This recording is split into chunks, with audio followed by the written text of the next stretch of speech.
요즘은 아예 체크업 안 해서 몰라요. 자, 저기 아니 목사님, 그냥 그건 저기 예. 목사님 그건 너무 프라이빗인데.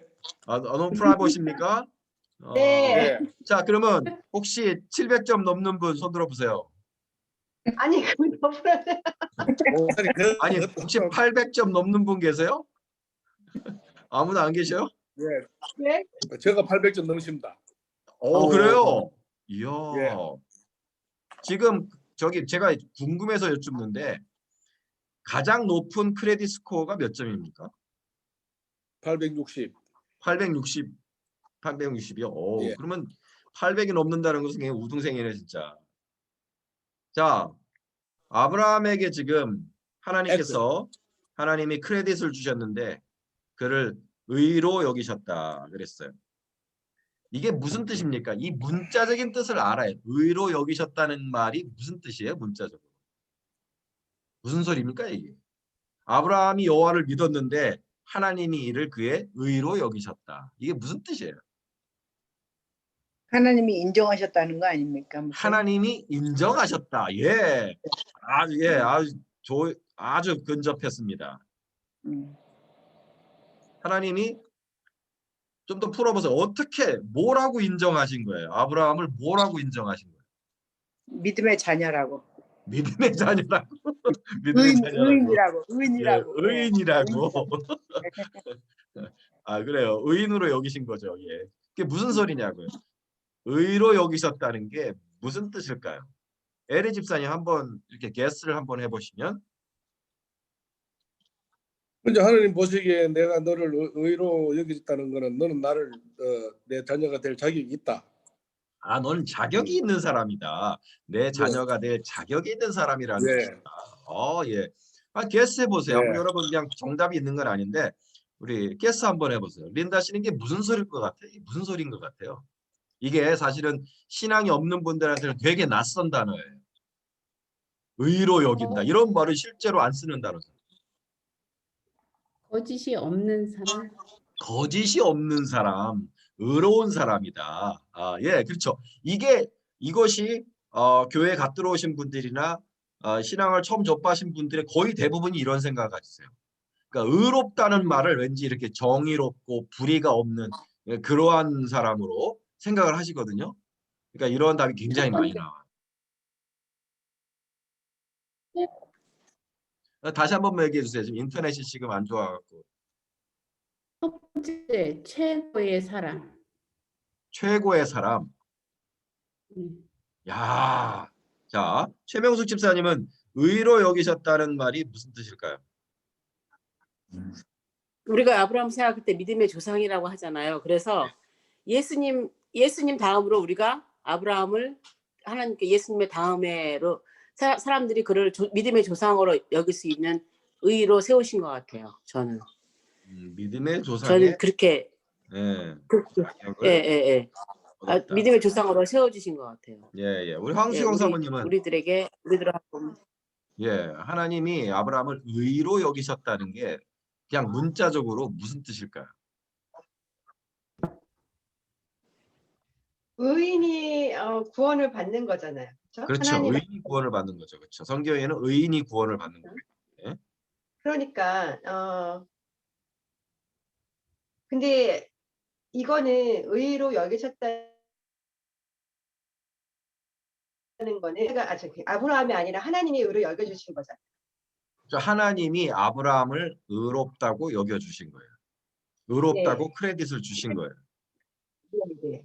그러니까 즉 그냥 아브라함의 믿음을 보고 믿었다는 그 이유 하나님이 주신 거죠. 하나님이 주신 거다. 예. 또 맞아요. 그것도 굉장히 중요한 말입니다. 하나님이 주셨다는 거. 자, 두 가지 초점이 있어요. 하나는 아브라함이 의롭게 됐다는 것이 무슨 뜻이냐?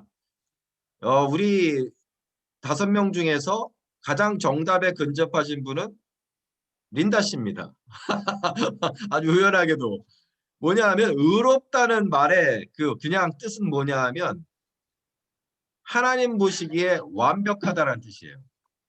하나님 보시기에 완벽하다. 하나님의 모든 요구에 완벽히 충족이 되는 하나님 마음에 완전히 드는 사람. 완전이라는 뜻이 있어요. 완전.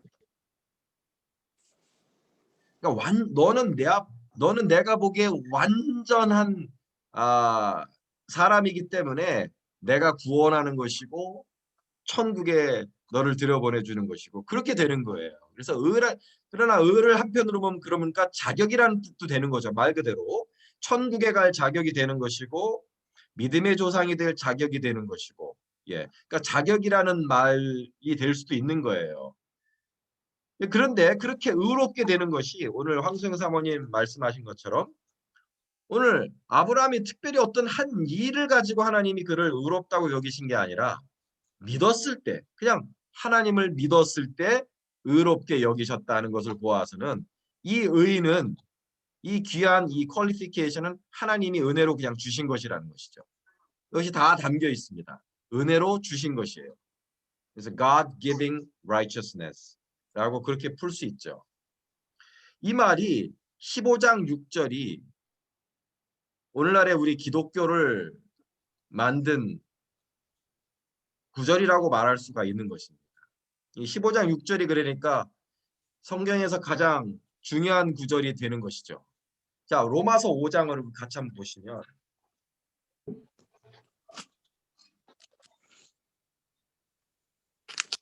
로마서 4장입니다. 액추얼리. 그래서 로마서 4장은 어떤 장이냐 하면 믿음으로 의롭게 된다는 사도 바울의 깨달음을 입증하기 위해서 아브라함의 이야기를 새롭게 바울이 풀어나간 거예요. 즉 아브라함의 이야기를 통해서 사도 바울이 오직 믿음으로 의롭게 된다. 믿음으로 구원을 받는다는 이 기독교의 위대한 진리. 유대교로부터 기독교가 갈라져 나오게 된 이 믿음으로 의롭게 된다는 이 진리를 사도 바울이 아브라함의 이야기로부터 발견했다. 정확히로는 오늘 우리가 읽은 창세기 15장 6절로부터 그 진리를 발견했다는 것을 알 수 있는 게 이 로마서 4장이라는 것이죠. 그래서 로마서 4장 전체를 아브라함에게 할애를 해서 사도 바울이 창세기를 새롭게 풀고 있는 거예요. 보세요 한번. 그런즉 육신으로 우리 조상인 아브라함이 무엇을 얻었다 하리요. 아브라함이 행위로서 의롭다 하심을 받았으면 자랑할 것이 있으려니와 하나님 앞에서는 없느니라. 성경이 무엇을 말하느냐? 아브라함이 하나님을 믿음에 그것이 그에게 의로 여겨진 바 되었느니라.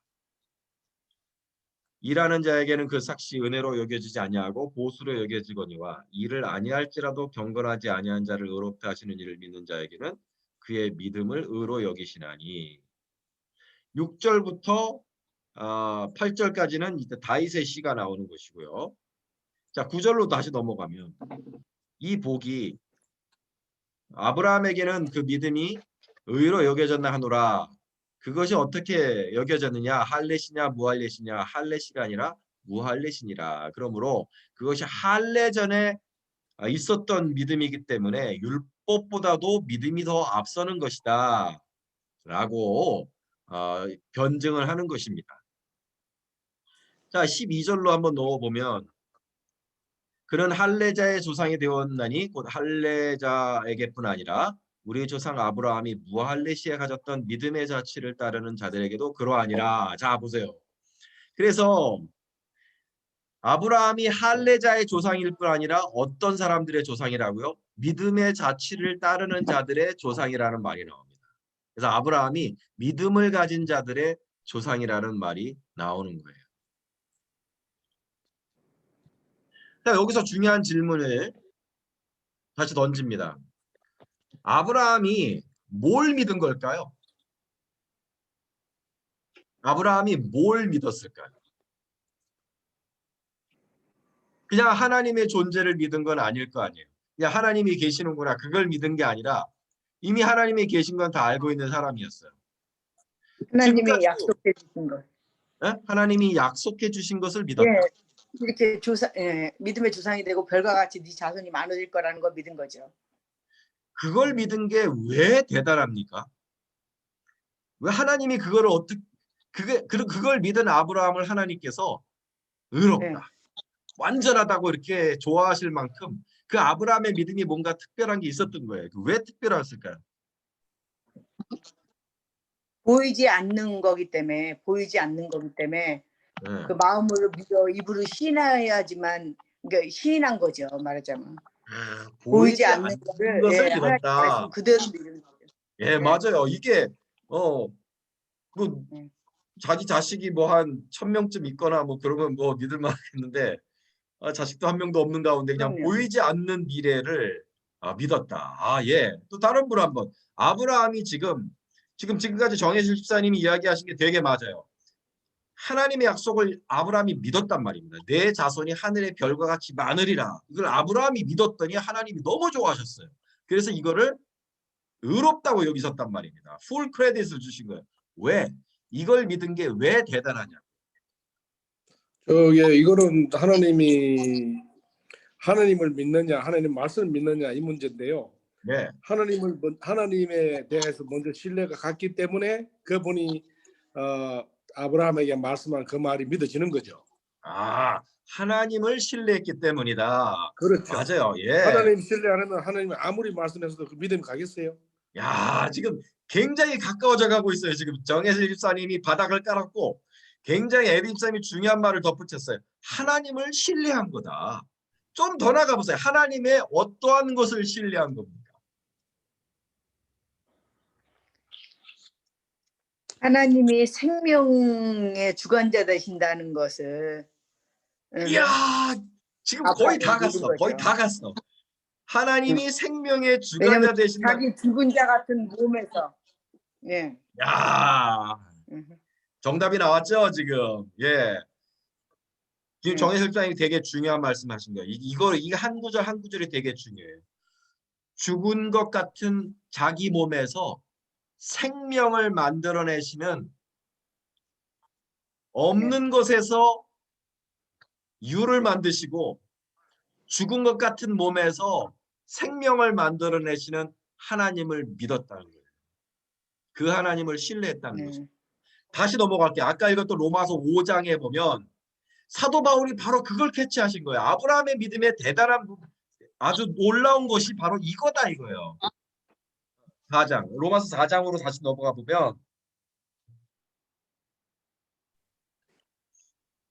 자, 16장을 보면 다시 한번 그 16절, 4장 16절 뒷부분을 가보면 아브라함의 믿음에 속한 자에게도 그러하니 아브라함은 우리 모든 사람의 조상이라 그랬죠. 자, 그래서 아브라함의 믿음이 무슨 믿음인지를 17절부터 말씀하시는 거예요. 자, 내가 너를 많은 민족의 조상으로 세웠다 하신 것 같으니 그가 믿은 바 하나님은, 이게 중요한 거죠. 그가 믿은 바 하나님은 죽은 자를 살리시며 없는 것을 있는 것으로 부르시는 이시니라. 예. 아브라함이 믿은 하나님은 어떤 하나님이요? 죽은 자를 살리시며 없는 것을 있는 것으로 부르시는 이시니라. 그래서 이 믿음이 대단했던 거예요. 그래서 이 믿음을 하나님이 크레딧을 주셨던 거예요. 그래서 그걸 다시 18절에서 다른 말로 표현합니다. 아브라함이 바랄 수 없는 중에 바라고 믿었으니 라고 했죠. 왜 바랄 수 없는 중이라 그랬냐면 19절을 보세요. 그가 100세나 되어 자기 몸이 죽은 것 같고 사라의 태가 죽은 것 같음을 알고도. 에리 집사님은 아직 살아 계시죠? 예. 뭐라고요? 에리 집사님 아직 살아 계시죠? 뭐가요? 요 아브라함은 죽었다 그랬는데 100세나 되어 자기 몸이 죽었다 그랬는데. 저 남자로서의 그걸 이야기합니까? 예, 알아서 들으세요. 남자는 아무리 나이가 먹어도 자손은 번성시킬 수 있게 만들어 하나님 주신 거 아닙니까? 근데 100세나 되면은 그냥 죽은 거 아니에요? 대봐야 알겠습니다. 죽었어요. 그다음에 사라도 태가 죽었다. 뭐 우리가 흔히 말하는 그냥 폐경이죠. 그런데 그걸 알고도 19절을 보면 믿음이 약하여지지 아니하였다 그랬어요. 믿음이 약하여지지 아니하였다. 그래서 20절을 보면 믿음이 없어 하나님의 약속을 의심하지 않고 믿음에 견고해져서 하나님께 영광을 돌렸고 약속하신 그것을 능히 이루실 줄을 확신하였으니 하나님을 신뢰한 거예요. 나는 죽었지만 내게 생명이 있을 것이고 내게 자식이 있을 것이고 내 자식이 하늘의 별과 같이 많으리라. 이 약속을 누가 이룬다고요? 내가 이루는 게 아니라 하나님은 이루실 것이다. 나는 죽었지만 하나님은 이 없는 것에서 있게 만드실 것이고 죽은 것에서 생명을 만드실 것이다. 고목나무에 꽃이 피게 하실 것이고 이 죽은 것 같은 내 몸에서 자식이 나게 하실 것이다. 그러니까 나가 백사내가 되었지만 하나님이 내게 힘 주셔서 다시 살게 하시고 이렇게 내게 그런 생식의 능력이 하나님이 생겨나게 하실 것이다. 그걸 믿은 게 아니라 아브라함이 믿은 건 뭐냐면 나는 죽었지만 죽은 것에서 생명이 나오게 하실 것이다. 이게 대단했다는 거예요. 바랄 수 없는 중에 정말 가능성이 1%도 없는 그 상황 가운데 믿으면 하나님이 영광을 받으신 거예요. 아멘. 자, 그래서 아브라함의 믿음을 우리가 이어받았다고 하잖아요. 그러니까 우리가 아브라함의 자손이 되려면 아브라함의 믿음을 이어받아야 되잖아요. 아브라함의 믿음으로 의롭게 된 것처럼 우리도 하나님 앞에 의롭게 되어 구원받고 천국 가려면 어떻게 해요? 아브라함의 믿음에 들어가야 돼요. 우리가 같은 믿음을 가져야 돼요. 그러면 지금 우리가 가져야 될 믿음이 무엇이냐? 그게 23절부터 25절까지 나오는 거죠. 우리가 가져야 될 믿음의 내용이 나와요. 그냥 막무가내로 믿는 게 중요한 거 아니고 어떤 믿음을 가져야 되느냐? 그에게 의로 여겨졌다 기록된 것은 아브라함만 위한 것이 아니요 의로 여기심을 받을 우리도 위함이니. 그러니까 우리를 위한 이야기라는 거예요. 지금 아브라함의 이야기가. 보세요. 곧 뭐요? 예수 우리 주를 죽은 자 가운데서 살리신 이를 믿는 자니라. 이게 중요한 거죠. 그러니까 우리가 가져야 될 믿음이 어떤 믿음이에요? 아브라함은 죽은 것 같은 자기 몸에서 이삭이 태어날 것을 믿었어요. 죽음에서 생명을 만드시는 하나님을 믿었어요. 하나님께 영광을 우리는 어떤 믿음을 가져야 돼요? 예수님께서 죽었다가 다시 살아나셨다는 것을 믿어야 한다. 그 믿음을 가지면 우리가 아브라함의 믿음에 동참하는 아브라함의 후손이 된다는 얘기입니다.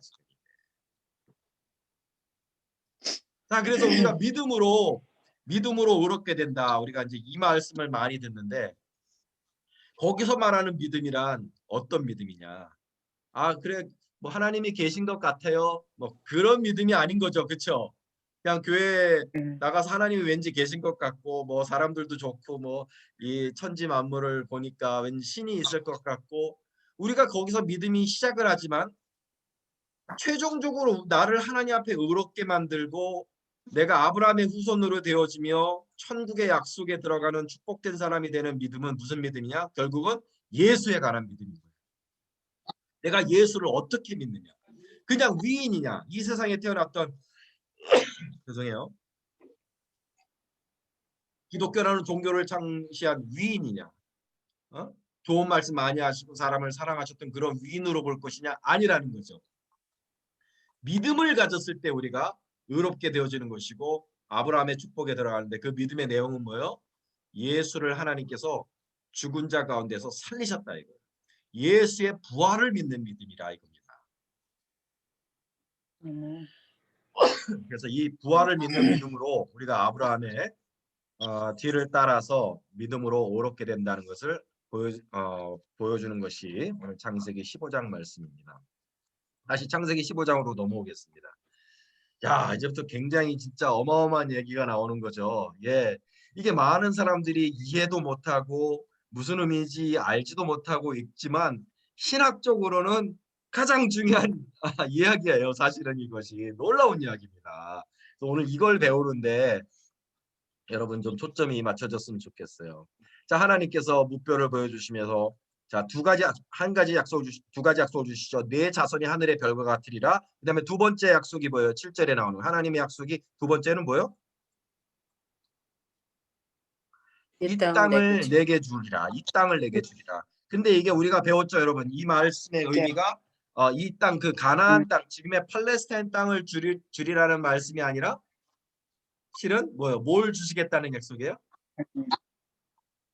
예, 영적인 가나안, 천국을 주시겠다는 약속이죠. 예, 하나님의 나라, 새하늘과 새 땅, 천국을 주시겠다는 천국의 상속자, 천국을 소유하는 천국의 기업을 가진 자로 약속을 주신다는 그런 뜻입니다. 자, 그러니까 아브라함이 8절에 묻습니다. 내가 이 땅을 소유로 받을 것을 무엇으로 알리까?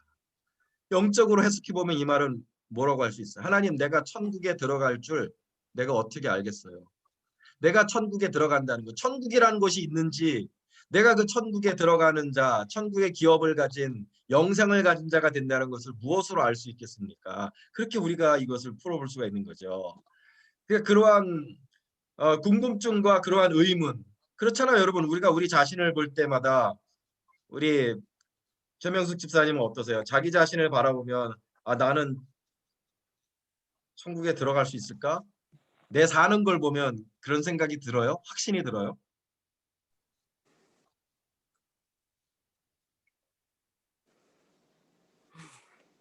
확신이 안 들죠, 그렇죠? 확신이 들려고 한다고, 확신이라고 자꾸 제 자신한테 제가 모르겠어요, 목사님. 잘 목사님 모르겠어요. 여기 저기 예. 하나님이 내가 어떻게 그 천국 그걸 갈 수 있느냐고 이제 묻잖아요. 증거를, 확신을 예, 달라고. 증거를 묻죠. 아브라함이 증거를 근데 묻는 거예요. 그분께서 이게 뭐 어떻게 됩니까? 자, 대답이 그래서 없으시네. 대답이 뭐 재산 지내라는 거네. 그렇죠. 여기에 놀라운 의미가 담겨 있는 거예요. 그러니까 우리가 천국에 들어갈 수 있는 사람이라는 것, 우리가 천국에 들어간다는 것을 어떻게 알 수 있겠습니까? 하나님은 주시겠다고 말만 하시는데, 하나님은 약속은 계속 주시는데, 내가 천국에 들어가려가 천국을 얻을 것이다 약속은 하시는데, 내가 진짜 그 땅에 들어갈 줄을 어떻게 알겠습니까? 하나님의 답이 뭐예요? 하나님이 말로 설명을 안 하시고 뭘 제사를 드리라 그러죠. 한 내용 한 내용이 중요해요. 자, 보세요. 하나님이 준비하라고 하십니다. 소를 준비하고, 염소를 준비하고, 양을 준비하고, 비둘기와 비둘기 새끼를 가져올지라. 한마디로 키우고 있는 거의 모든 그 가축들을 다 이제 데리고 오라는 얘기 같아요. 자, 중요한 거 10절에서 그 짐승들을 어떻게 하라고 합니까? 쪼개라. 예, 쪼개는 게 어떻게 쪼개요? 이 여기서 반으로 쪼개라는 것이 허리를 쌍둥 자른다는 뜻입니까? 아니면 이렇게 반을 자른다는 얘기입니까? 이렇게 그냥 예, 쪼개. 이렇게 자르는 거예요. 이렇게 자르는 거예요. 그러면 여러분 그 짐승을 그렇게 반으로 이렇게 쪼개면 그 짐승의 모양이 어떻게 될까요? 단면도가 보여. 한쪽으로. 뭐 전체적인 단면도. 예, 아마 끔찍하겠죠. 그렇죠? 막 속에 내장은 다 흘러나왔을 때고 뭐 피가 막 어마어마하게 막 그렇잖아요. 피빼란 얘기도 없어요. 그냥 쪼개라는 거예요. 쪼개면 막 피바다에다가 내장이 흘러나오고 정말 끔찍했을 거예요. 그렇죠? 그 한번 상상해 보세요. 그게 한 마리가 아니라 소, 염소, 양, 비둘기 적어도 5마리의 짐승이 그렇게 쪼개져 갖고 땅에 막 퍼져 있어요. 잘 보세요. 그런데 해가 졌어요. 깊은 잠이 임하고 흑암과 두려움이 임했습니다. 그리고 하나님의 말씀이 들리고 17절이 제일 중요한 거예요. 17절. 이게 제일 중요한 거예요. 아무리 읽어도 그 의미가 무엇인지 알지 못한 이 구절이 너무 중요한 거예요. 이걸 잘 외우세요. 오늘 진짜 머릿속에 이걸 담으세요. 자, 소와 염소와 양과 비둘기가 반으로 쪼개져 갖고 처참하게 피를 흘려 갈라진 그 사이로 뭐가 지나갑니까?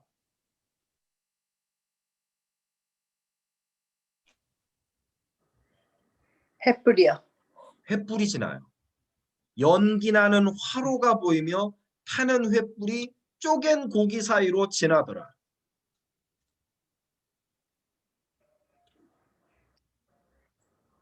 이 의미를 성령을 아시는 분, 얘기하는 거예요? 예? 성령, 이게 성령. 성령을 얘기하시는 거예요? 예, 예수 그리스도. 예. 예, 예. 오늘 이 타는 화로와 횃불은 하나님을 말합니다. 하나님의 임재. 하나님 자신이 쪼갠 고기 사이를 지금 지나가시는 거예요. 그러놓고 나서 18절에 그날에 여호와께서 아브라함과 더불어 언약을 세워 그랬죠. 그러니까 이 하나님이 쪼갠 고기 사이로 지나간 것이 언약을 세운 것이라는 거예요. 언약을 세운 거. covenant. 하나님이 언약을 체결했어요. 그렇죠?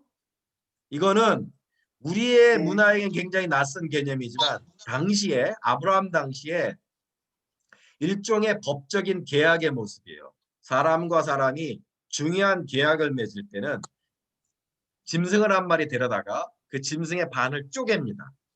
그리고 그 짐승의 사이를 둘이 지나가요. 그 의미가 뭐겠습니까? 약속을 나서 짐승을 쪼개고 그 사이를 두 사람이 지나가요. 그 의미가 뭐예요?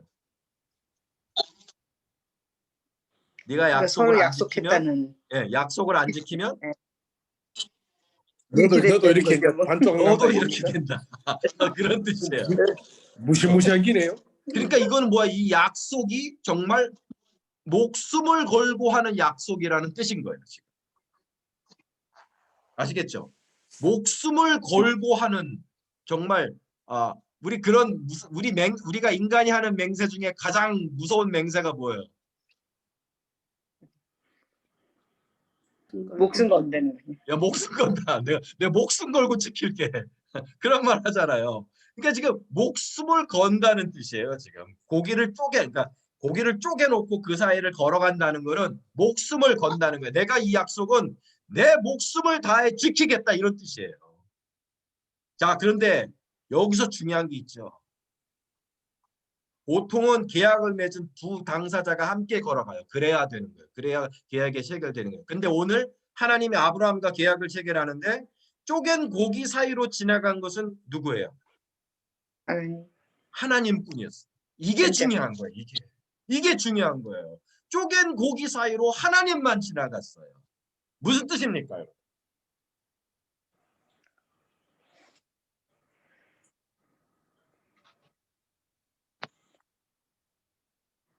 하나님만 하나님- 지나갔어요. 하나님의 목사님. 예? 하나님의 그러니까 대신 우리를 위하여 십자가에 못 박히신 걸 의미하는 거 아니냐고요. 하나님이 우리를 위해서 십자가 못 박힌 걸 의미하신다. 예, 예. 다른 분. 예. 여러분의 생각 한번 얘기해 보세요. 왜 하나님만 지나가셨을까요? 왜 하나님만 목숨을 거셨을까요? 하나님만 이 약속은 내가 모두 책임지겠다. 내가 야, 정확한 정답입니다. 이 약속은 아브라함에게 달린 게 아니에요. 하나님에게만 달린 거예요. 무슨 약속? 내가 너를 천국 가나안 땅에 들여주리라. 아브라함이 뭐라고 물었어요? 나를 그 땅에 들이실 줄 내가 어떻게 알겠습니까? 보증을 달라 그런 거 아니에요 지금. 그러니까 하나님이 뭐라요? 언약을 체결하시면서 내가 내 목숨을 바쳐 내가 이루겠다는 뜻이에요. 내가 이루겠다. 하나님이 혼자 이루시겠다는 뜻입니다. 우리의 구원은 우리가 천국 가는 거는 나에게 달린 게 아닌 거예요. 하나님에게 달린 거예요. 하나님이 어떻게 약속하셨어요? 내가 내 목숨을 걸고 내가 너를 천국에 들여주겠다. 그래서 하나님이 실제로 목숨을 거셨습니까? 안 거셨습니까? 거셨어요. 우리를 천국에 들여주시기 위해 필요한 것은 하나님의 죽음이었습니다. 우리의 죄를 지고 하나님의 아들이 몸이 쪼개지는 고통을 당하며 십자가에서 그 몸이 쪼개지셨거든요. 우리가 구원받고 천국 가는데 나의 노력과 나의 공로는 요만큼도 없습니다. 우리가 구원받고 죄사함 받고 천국 가는 데는 오직 하나님이 하신 일, 십자가에서 몸이 쪼개지는 그 고통을 당하신 하나님만이, 하나님의 하신 일만이 있었던 거예요. 아멘. 우리의 구원은 하나님께만 달려있는 것입니다. 우리가 천국 가는지를 어떻게 확신할 수 있느냐? 나를 보면 확신할 수 없어요. 나는 여전히 문제가 많아요. 나는 여전히 거짓이 많고, 나는 여전히 욕심이 많고, 여전히 나는 성품이 부족하고, 여전히 나는 완전에 다다르지 못하는 부족한 사람입니다. 그러나 하나님은 우리와 아브라함과 천국 가는 언약을 맺으실 때 우리로 그 고기 사이로 지나가게 하지 않으셨어요. 하나님은 이 구원의 일이 나에게 달려있지 않다는 것을 미리 아신 거예요. 아멘. 내가 할 일이다. 내가 내 몸을 쪼개어서 내가 너를 구원할 테니 너는 그냥 구원을 받아라. 오늘 이 말씀은 우리에게 그러한 하나님의 전적인 구원의 주권을 말씀해 주고 있는 것입니다.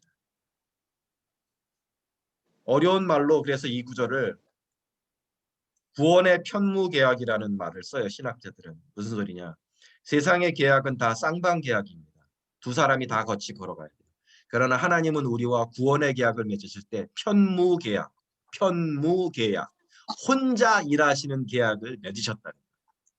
그래서 구원이 처음부터 은혜에 속한 것이고, 구원이 인간의 공로가 아니라 철저한 하나님의 은혜와 하나님의 행하신 일로만 우리가 그 구원을 얻는다는 것이 이 창세기 15장부터 계시가 된 거죠. 그래서 이 쪼갠 고기 사이로 지나간 이 횃불 언약, 이제 횃불 언약이라고 부르는데요. 이 구절을, 이 횃불 언약이 은혜의 계약을 말하는 것이고 하나님의 십자가를 말하는 것이고 전적인 하나님의 은혜로 구원받는 우리의 구원의 여정길을 계시하는 아름다운 말씀이 되는 것입니다. 저는 그래서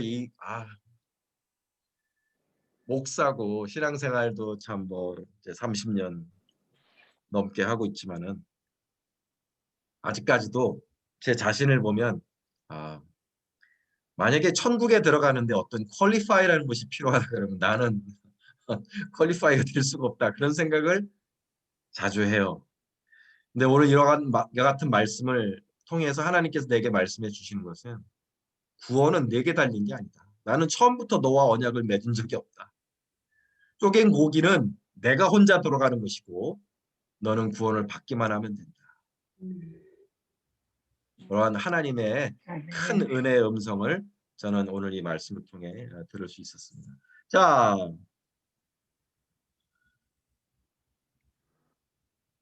예, 오늘 15장은 여기까지 공부하도록 하죠. 그래서 15장에서 오늘 굉장히 중요한 게 나오는 거죠. 아브라함의 믿음이 도대체 어떤 믿음이었느냐. 그가 의롭게 된 그 믿음이 죽은 몸에서 생명을 만들어내시는 하나님, 즉 예수 그리스도를 죽음 가운데서 부활시키신 부활의 하나님을 믿는 그 믿음이라는 믿음의 내용을 우리가 배웠습니다. 또한 구원의 은혜에 대해서 배웠습니다. 저가 이 땅을 내가 소유로 받을 것을 무엇으로 알리까? 구원의 확실함을 하나님께 요구하였을 때 하나님께서 횃불 언약을 주셔서 홀로 쪼갠 고기 사이로 지나가셔서 이 일은 내가 혼자 이룰 것이다. 나 홀로 이룰 일이다. 전적인 주권과 은혜를 우리에게 가르쳐 주신 말씀으로 정리할 수 있겠습니다. 자, 그러면 우리 오늘 이 말씀 질문하셔도 좋고요. 오늘 새롭게 내가 배우고 깨달은 점이 무엇이다 한번 좀 나눠보도록 하겠습니다. 자, 우리 황수영 사모님 오늘 새롭게 배운 게 뭐가 있나요? 저는 좀 헷갈리는 게 네. 하나님은 아브라함하고 언약을 맺으신 거는 그럼 믿음으로 언약을 맺으시는 거 하나님이 주시는 언약이신 거잖아요. 어떤 그렇죠. 아브라함이 힘이나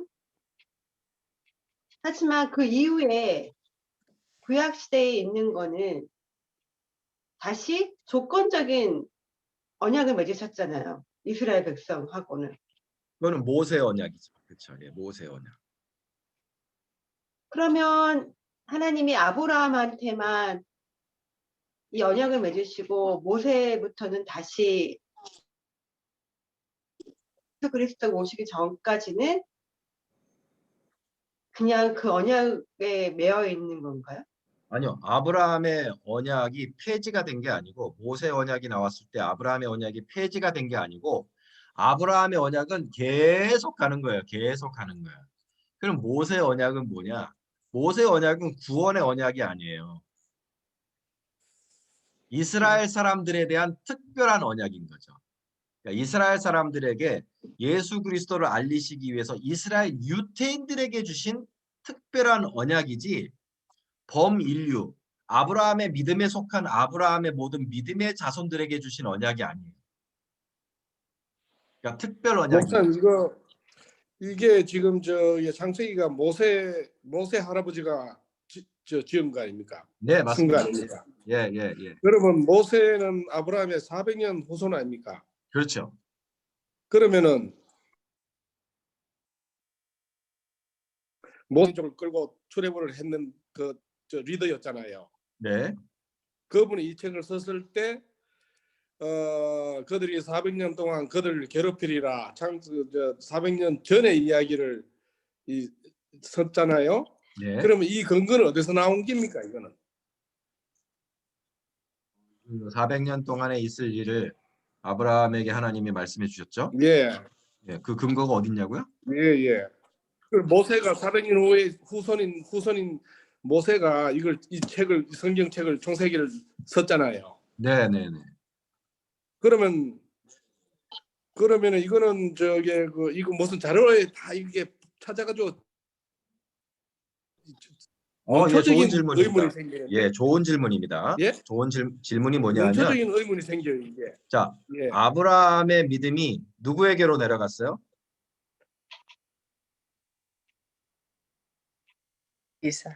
이삭에게 내려갔죠. 요셉, 이삭 우리가 지난주에 한 얘기 중에 뭐냐면 아브라함이 집에서 길리운 자 318명을 가지고 전쟁에서 이겼다는데 그 318명에게 무술 훈련만 시킨 게 아니라 뭘 시켰다 그랬어요?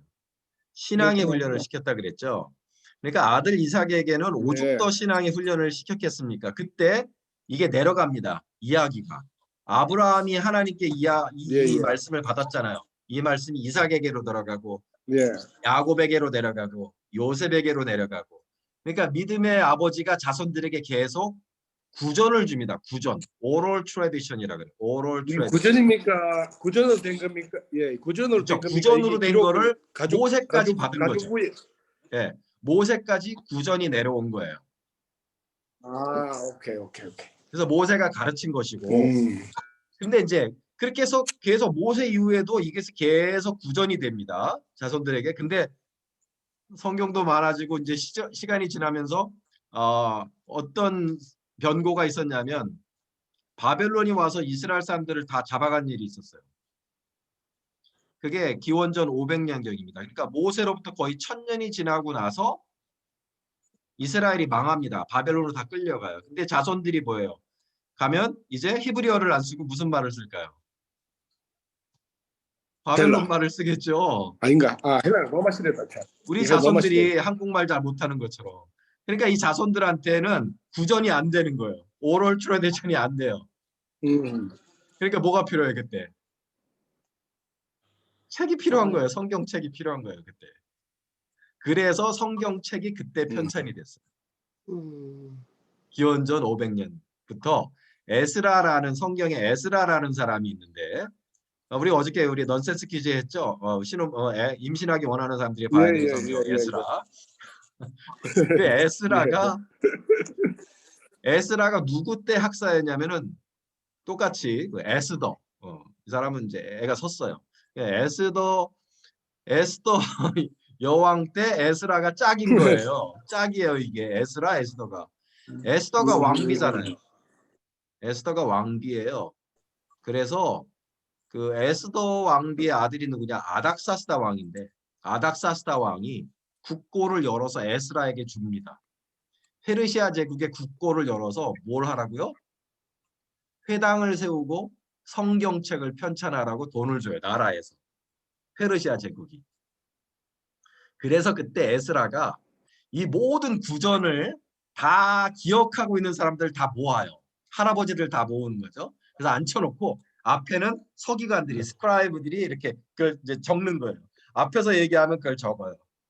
그런 식으로 해서 구전을 이제 성경으로 만드는 일을 합니다. 이걸 캐노나이즈라고 하는데 캐논으로 만드는 거죠. 그 일이 에스라 때 이루어졌어요. 그래서 구약 성경이 그때 만들어진 거예요. 그때 성경, 오늘 우리가 읽은 창세기가 책으로 편찬이 된 거지만 이 모든 내용은 아브라함 때로부터 자손들까지 모두 뭐예요? 이 구전으로 쭉쭉쭉쭉 내려가. 이게 안 믿겼었어요. 사람들이 서양인들이 그걸 못 믿었어요. 그런데 중국에 보면 사마천이라는 사기를 쓴 굉장히 위대한 역사학자가 있는데 그 사마천이 기록한 게 뭐냐면 전부 다 구전이에요. 구전. 근데 사마천이 역사를 쓴 때가 언제냐? 기원전 200년경이에요. 기원전 200년 전까지 그 이전에 2500년의 역사가 다 이게 구전으로 내려왔었다는 거예요. 그러니까 이제 아브라함 때로부터 기원전 500년까지 구전으로 내려왔다는 거는 어떻게 보면 더 믿을 법한 그런 얘기가 되는 거죠. 예, 그래서 역사를 그렇게 구전으로 기록된 것을 책으로 기록하는 것은 상당히 역사 속에서 많이 일어났던 일들이다. 예. 설명이 됐는지 구전 모르겠어요. 그거는 구전으로 하면 그걸 전부 다 그 검증할 수가 없잖아요. 구전 그 자체가 검증이네. 그래서 사람들이 이제 서양인들이 우리가 요즘 같은 그 브레인의 능력으로는 우리가 운전하고 나오면 내가 어디로 가려고 차를 몰고 나왔지? 그것도 까먹는 이러한 그 브레인을 갖고 살아가는 우리로서는 이해가 안 되잖아요. 우리가 성경 한 구절 외우는 것도 어려운데 이 성경을 전부 다 외운다는 게 그런데요. 실제로 아직까지도 그 구전으로 조상이 내려온 이야기를 아직까지도 갖고 있는 원주민들이 많아요.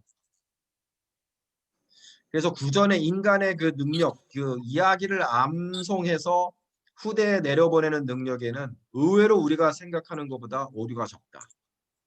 예, 이거 예. 그게 없었으니까 인쇄술이 없었으니까. 그렇죠. 글이 없었으니까 이 암송을 해서 후대에 전달하는 능력은 의외로 대단했다는 것이죠. 예.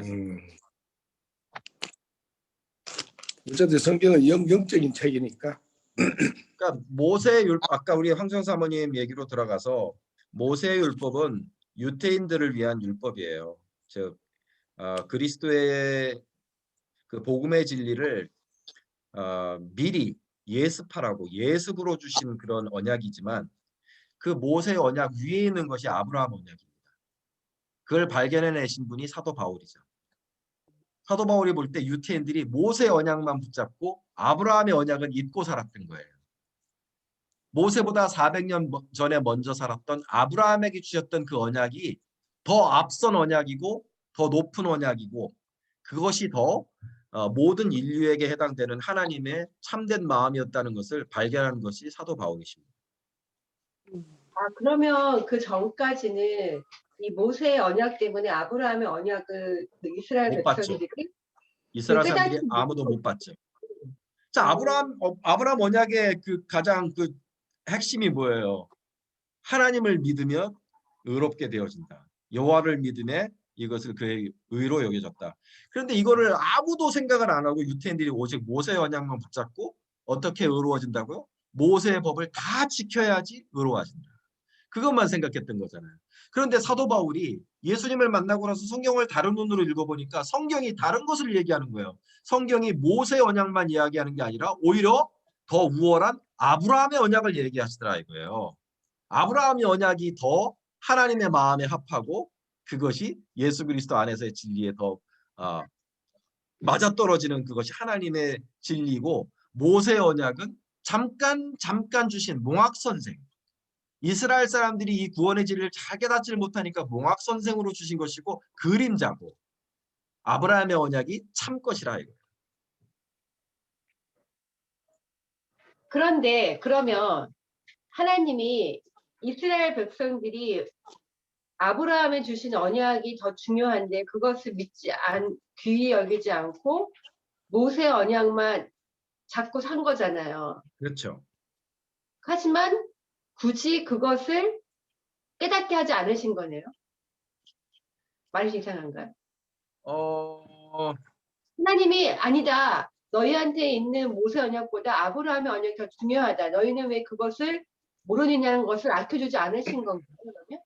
알려주지 않으신 게 아니라 때가 아직 이르지 아니한 거죠. 왜냐하면 예수 그리스도가 나타나기 전까지 그 아브라함의 언약에서 말하는 뜻을 이해를 못한 거예요. 그러니까 아브라함의 믿음이라는 게, 우리가 사모님 아까 이게 공부 저희 할 때 나가 있어서 빠져서 모르는 거예요 지금. 아브라함의 믿음의 내용이 뭐냐면 뭐예요? 죽은 것 같은 나에게서 생명을 만들어내시는 능력, 바랄 수 없는 중에 바라고 믿는 믿음, 그거였는데 그 믿음이 신약에 뭘로 이어집니까? 예수를 죽은 자 가운데서 달리 살리신 부활의 하나님을 믿는 믿음이다 그랬거든요 지금. 그러니까 예수 그리스도가 나타나셔서 부활하시기 전까지는 이 아브라함의 믿음이 진짜 의미하는 것이 계시가 될 수가 없는 거죠. 그렇잖아요. 그러니까 예수가 나타나실 때까지, 그래서 이 말이 있는 거야. 고린도후서 3장을 보세요. 고린도후서 3장을 보면 그게 나와요. 그게 그 이야기가.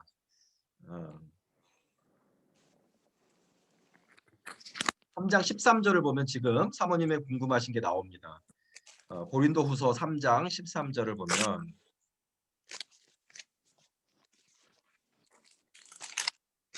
사모님은 요 고린도후서 3장을 오늘 좀 깊이 읽어보시길 바래요. 이게 전체가 다 그런 얘기인데 답만 얘기해 보면 3장 14절을 보세요. 그러면 그러나 그들의 마음이 완고하여 오늘날까지도 구약을 읽을 때 그 수건이 벗겨지지 아니하고 있으니 그 수건은 그리스도 안에서 없어질 것이라. 오늘까지 모세의 글을 읽을 때 수건이 그 마음을 덮었도다. 그러나 언제든지 주께로 돌아가면 그 수건이 벗겨지리라. 아멘. 네. 그래서 지금 유태인들, 그리고 아직까지도 이제 지금 현대 유태인들까지도 그 마음에 모세 수건이 덮여져 있는 거죠. 모세만 보느냐고 그리스도를 보질 못하는 거예요. 그러나 그리스도에게로 돌아가면 뭐예요? 수건이 벗겨지리라. 모세의 수건이 벗겨지면 참된 그리스도가 보이고 성경에서 아브라함 언약이 이게 그리스도의 언약이었구나라는 것을 깨달을 수 있는 눈이 열려진다는 것입니다.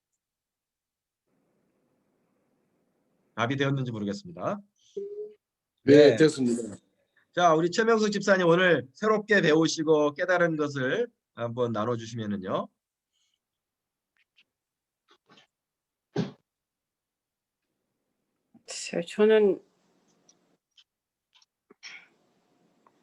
저는 뭐 오늘은 잘 모르겠어요, 목사님.